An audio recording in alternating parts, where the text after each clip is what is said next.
There's one key thing that holds them back, and it's fear. And listen, I'm not saying this to kind of call you out, because I was also afraid. I was afraid for 10 years. I was afraid of stopping drinking. Somebody actually had to tell me that. I didn't know that myself. And this is kind of why I want to make the video, because I want you to bring awareness to this fear. I don't mean that you're a weak person, a scared person, a bit of a chicken. I don't mean it like that. I don't mean that you're actually afraid to, say, go through the withdrawal or go through the actual process of stopping drinking. What people are afraid of is the fear of life not being the same without alcohol. They feel afraid that somehow the barbecues, the weddings, hanging out with their friends, the dates, the sex, all of these things are going to be somehow worse when they remove alcohol.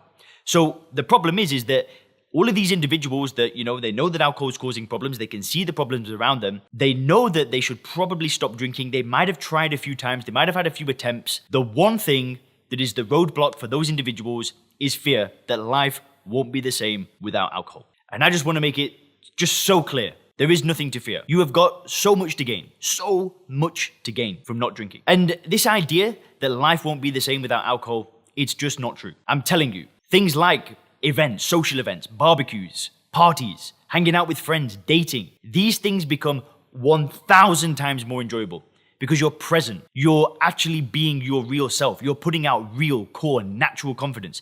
These events and these things don't get worse. They get 10 times better. But when you're drinking and when you're kind of in that cycle, you kind of hold on to alcohol like it's your friend and you're like, you've got to grasp it because if you get rid of it, then how am I going to be able to do these things? And that's the thing. That's what stops people.